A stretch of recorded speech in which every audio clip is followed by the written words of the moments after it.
Mudando de time aqui, é o seguinte, hein? Tinha uma questão aí, o Flamengo fez uma proposta de renovação para o Everton Ribeiro, jogador muito importante do time. Era uma proposta que parecia razoável e tudo mais tal.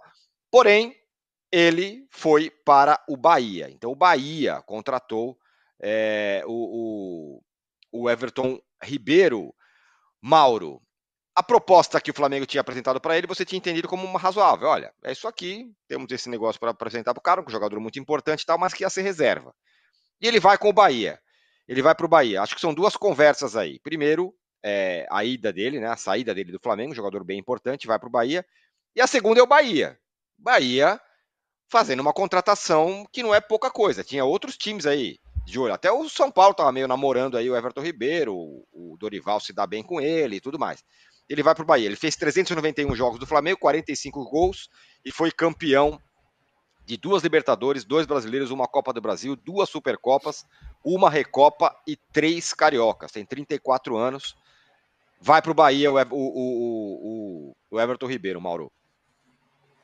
Eu acho absolutamente natural isso tudo que aconteceu. O Flamengo fez uma proposta, eu não faria nem essa proposta, eu agradeceria, diria tchau.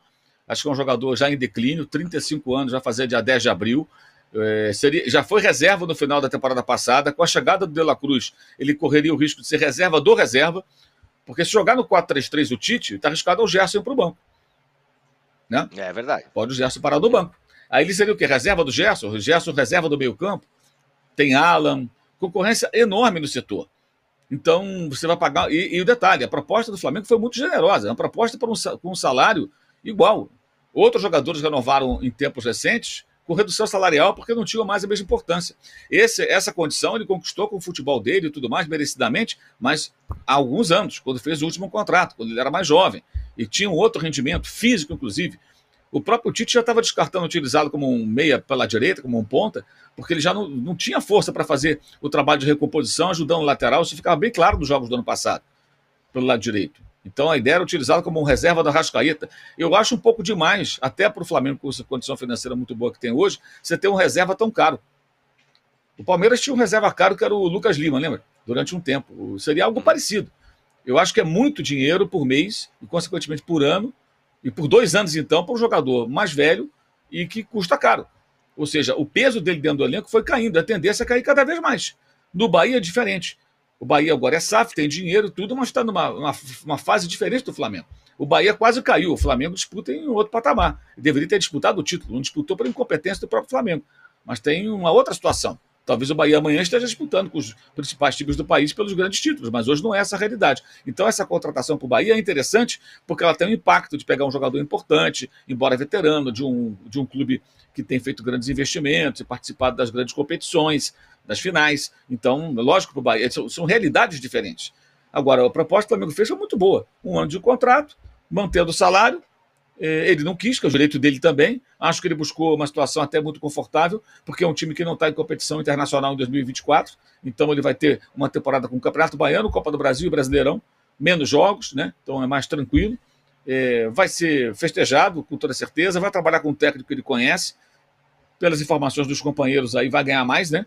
2 anos de contrato. Vai morar numa cidade bacana que é Salvador, lá um clima agradável, sempre fazendo um solzinho, calor, não faz frio. Então, acho que é interessante para ele também, bom para todo mundo. Agora é um ciclo que se encerra. Aí muita gente, que faltou respeito. Vem cá, o que o Flamengo tinha mais que fazer? Essa diretoria do Flamengo merece tomar pancada e ser criticada por várias razões, mas dessa vez não. Eles fizeram uma proposta, foram até legais. Temos 1 ano para você. Então o que é respeitar o jogador? É dar tudo que o jogador quer? Não tem cabimento, gente. E a diferença também tem que existir, tem que ficar clara entre ele e o Bruno Henrique. O Bruno Henrique agora, no dia 30, fez 33. Ele, no dia 10 de abril, faz 35. O Bruno Henrique, no último dia de contrato dele, terá acabado de... Daqui a 3 anos, aproximadamente, ele vai completar 36 e encerra o contrato no dia seguinte. O Everton Ribeiro, se renovasse com o Flamengo por 1 ano, ele faria 36 e 100 dias depois ele faz... Ele vai terminar o contrato e 100 dias depois ele faria 36 anos. Então, até o término dos 2 contratos, o que o Flamengo acionou para o Bruno Henrique, que eu achei exagerado também, 3 anos, acho muito, o que ofereceu ao Everton Ribeiro é muito próximo, em termos de faixa etária que o cara vai ter ao final de contrato. Muito parecido, diferença desses 100 dias, 3 meses. Então, eu acho que não entendo por que tanto barulho. Tem também uma questão política, né? eu acho o seguinte, a gente tem que criticar quando é para criticar. Mas não dá para criticar alguém, ou um jogador, ou um clube, ou um dirigente incondicionalmente. Eles fizeram certo.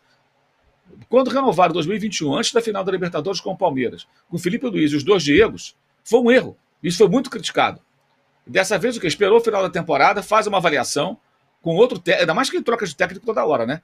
E chega com a conclusão: não, a gente quer o Everton Ribeiro, por mais um ano. No final do ano, estiver bem, a gente negocia uma renovação. Ele preferiu um outro caminho, tem todo o direito, fica na história do clube, com todos os agradecimentos, a torcida o respeita, gosta dele e tudo mais, e segue o caminho dele, natural. Quando o Felipe Melo saiu do Palmeiras, ele foi desligado logo depois de levantar uma Taça Libertadores. Ganhou outra esse ano. Tem alguém no Palmeiras chorando porque o Felipe Melo foi campeão por outro time? Então, se amanhã o Everton Ribeiro brilhar e conquistar títulos pelo Bahia, sorte dele. É a vida que segue. É a vida que segue. Dois pontos, Danilo. Um é esse aí que o Mauro falou, né? O Palmeiras é o clube brasileiro que sabe muito bem fazer isso, né? Tem sabido fazer. É um cara muito importante, Felipe Melo, outros jogadores que passaram lá e que foram embora também, o William Bigode e tal. Mas chega uma hora, ó, deu, tchau, vai embora e beleza. O Flamengo até então tinha mais dificuldade de fazer isso. Fez agora com o Everton Ribeiro. E a outra questão para você é, nesse mercado que parece bem aquecido nesse começo de temporada, a ponto de a gente estar falando agora do Corinthians super endividado que está contratando, o Bahia entra na jogada. Não é um jogador qualquer o Everton Ribeiro, mesmo já com 35 anos e tudo mais, é um jogador bem importante. E o Bahia entrou, pumba, vamos trazer esse cara. É como dizem os modernos, um player interessante o Bahia agora, né, nesse mercado. Pois é, e ainda tem a questão, né, como o Mauro falou, é importante, é uma contratação de impacto do Everton Ribeiro, e mais do que isso, o Bahia é um time que consegue se estruturar a ponto de negar propostas pelos seus destaques, como aconteceu com o caso do Cauli, que era um jogador que o Palmeiras claramente se mostrou interessado, o próprio Cauli se mostrou interessado em defender o Palmeiras, mas o Bahia conseguiu falar, não vamos vender, se você quiser comprar aqui, a multa e acabou. Então o Bahia, ele é um exemplo de um time que agora vai mudar a sua postura no mercado, e não só na hora de contratar, mas também na hora de vender os seus destaques, vai ser muito mais difícil tirar. É um projeto muito interessante e eu concordo com o que o Mauro falou em relação à reestruturação. O Palmeiras hoje a gente usa de exemplo, porque o Palmeiras está vencendo aí desde 2015 ganhou a Copa do Brasil, mas nessa margem, nessa sequência desde 2020, vamos usar aí desde a chegada do Abel ali, e com um time em reestruturação constante. Então saiu o Felipe Melo, saiu o William Bigode, como você falou, um pouco lá atrás tinha saído o Fernando Praz. É um time, o Jailson foi liberado, o Tabata foi contratado, não deu certo e foi mandado embora. O Palmeiras, ele consegue fazer essa reestruturação mantendo o esqueleto dos jogadores, dos principais jogadores. Agora teve a renovação do Marcos Rocha por mais um ano, teve a renovação do Lomba também, que é um goleiro reserva. Então você vai pegando esses jogadores que já estão um pouco mais do fim da carreira, e tem que conversar de uma forma diferente, porque o mais importante é o seu clube a longo prazo, é o projeto esportivo, e não a idolatria que tem o jogador. Por exemplo, o Casares, que a gente viu a entrevista dele, que ele deu no programa do Hernan aqui no UOL mesmo, ele falou, não, a gente trouxe o Pato, é bacana, porque ele fez um negócio pra gente, agora ele tá de volta no mercado. O clube não tem que pensar em colocar ninguém de volta para o mercado, o clube não tem que pensar em empregar ninguém por conta da idolatria, pode até depois que acabar a carreira, oferecer um projeto, olha, vem cá, faz um estágio ali, faz um estágio acolá, mas nada que vá comprometer a folha salarial, nada que vai tirar o clube do rumo para você poder ter um projeto esportivo vencedor. E aí, nesse meio campo, até me impressiona o Flamengo ter feito esse movimento por conta dos últimos anos, né, de renovações que a gente já via que não era muito o caminho correto, mas também pelo Tite, né? Quando o Tite chegou, que muita gente falou e tal, o Tite tem uma dificuldade de largar os jogadores que ele gosta, o Tite tem uma dificuldade de mudar quando o time está precisando ser mudado e tal. E no Flamengo ele já chegou ali mostrando que ele conseguiria fazer essas alterações, e agora nessa janela ele liberou, ele não, né, mas ele certamente fez parte da decisão de deixar o Everton Ribeiro ir embora, porque se o Tite quisesse chegar ali no Marcos Braz, no Landim e falar, puta, eu preciso, me dá 2, 3 anos com o Everton Ribeiro, não, ele falou, beleza, liberou, e o Everton Ribeiro é um jogador muito bem visto pelo Tite, que foi inclusive para a Copa do Mundo com o Tite, então mostra aí também um sinal de que o Tite também está participando dessa reestruturação de uma maneira diferente do que ele ele se acostumou a fazer durante a carreira. Então é um ponto interessante. Aí é isso que o Mauro falou. O Felipe Melo é campeão pelo Fluminense, o Fábio saiu do Cruzeiro depois de tanto tempo, foi campeão também no Fluminense. Faz parte do futebol. A gente precisa de dirigentes, a gente precisa de projetos que coloquem o clube, a saúde financeira do clube, o projeto esportivo do clube, acima dos jogadores e acima de ídolos, eventuais ídolos aí que conquistaram tudo nos últimos anos, mas que chegam em algum momento e não conseguem mais render. É uma decisão até difícil, não é uma decisão fácil você chegar para um jogador e falar, putz, Everton Ribeiro, mas tem que acontecer. Faz parte do futebol, faz parte. Agora eu tenho certeza que o flamenguista vai agradecer por tudo que o Everton Ribeiro fez. E vou até te dizer outra coisa, viu, Tironi? Às vezes é até melhor sair agora, fez um último ano não tão bom, mas tem uma história bonita e tal. Saiu, fez tudo que pôde e agora beleza, segue a vida, cada um sua vida e tá tudo bem. Saiu por cima sem sair daqueles últimos 2, 3 anos que não consegue mais render, que não consegue jogar, que às vezes até mancha um pouco a imagem, a imagem tão vencedora que tinha o Everton Ribeiro no Flamengo. É verdade, sai muito por cima. Nos deem likes aí, hein? Grande audiência aqui na minha estreia no All News Sport. Estamos indo muito bem, obrigado. Chamem mais pessoas, quem não está na live. Chame alguém que não está na live para entrar, por favor. Para fechar o assunto do Flamengo, o Mauro, e daqui a pouco ir para Palmeiras, porque tem Marcos Leonardo, tem o Palmeiras indo para as contratações, veremos aí. Mas antes, Mauro, só dá um plá sobre o Evander. Eu confesso a minha absoluta ignorância sobre ele, que é o jogador que o Flamengo quer contratar, que está lá no futebol dos Estados Unidos, jogou pelo Vasco. Não é um cara exatamente que estava na mira de todo mundo, não é uma figura, pelo menos claramente muito destacada, mas pode ser uma jogada aí, não sei.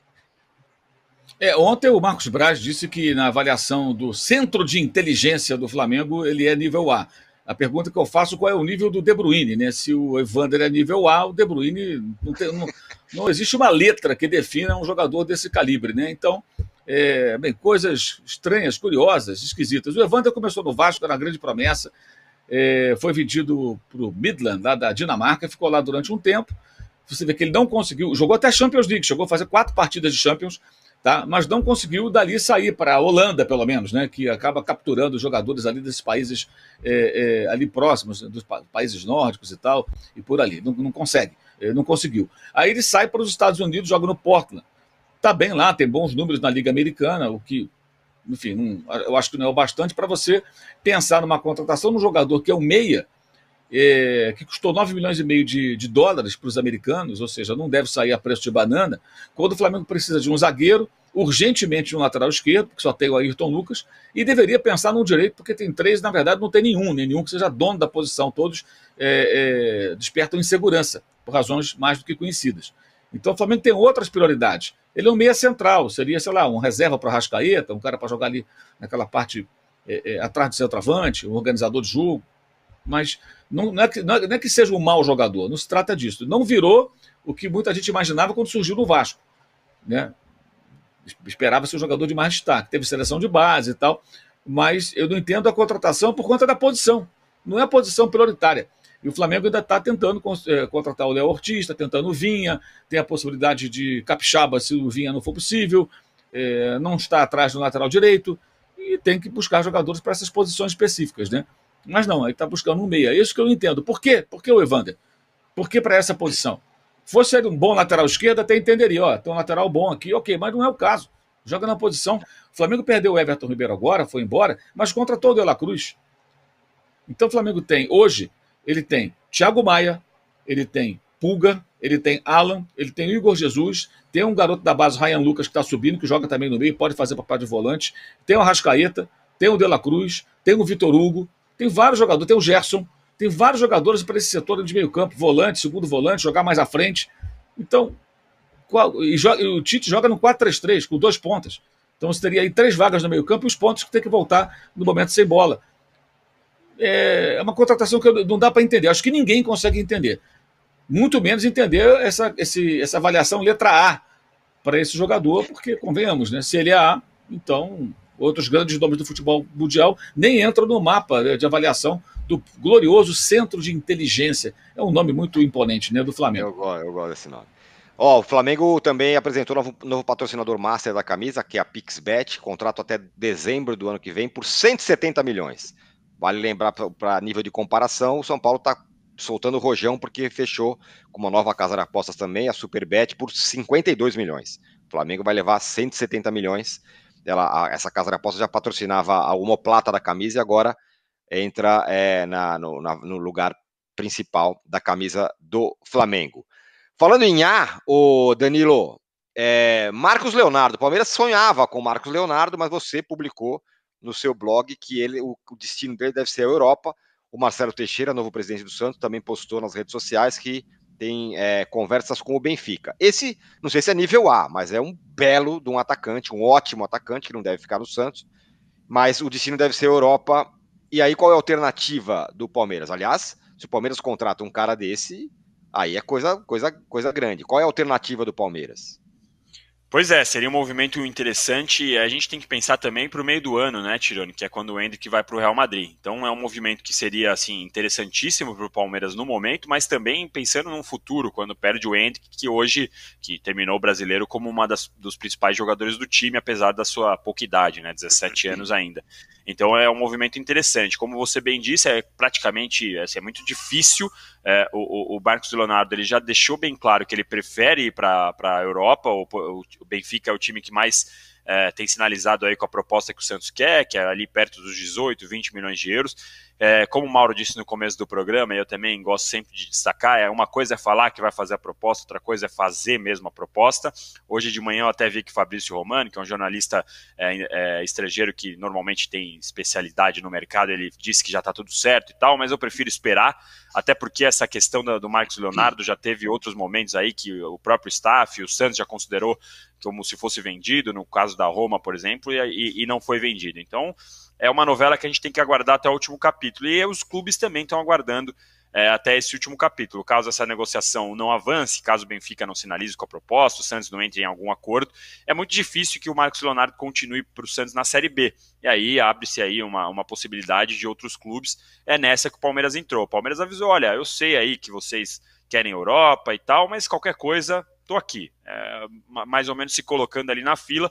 Outros times, vários outros times também conversaram, aí não é proposta nem nada, é para entender a situação, é para entender o que vai acontecer com o jogador. Se você vai mesmo para a Europa, não vai? Qual que é a condição? Quanto seria? Para você ter um projeto, para você ter uma possibilidade, um estudo sobre o que você poderia fazer. E curiosamente o Corinthians, Tirone, estava nessa também. Por mais que a gente fale das dívidas, o Corinthians estava também querendo dar uma namoradinha. Pois é, o plano B para o Gabigol. Já vem o Gabigol e o Marcos Leonardo. Afinal, o Corinthians está nadando em dinheiro. Qual?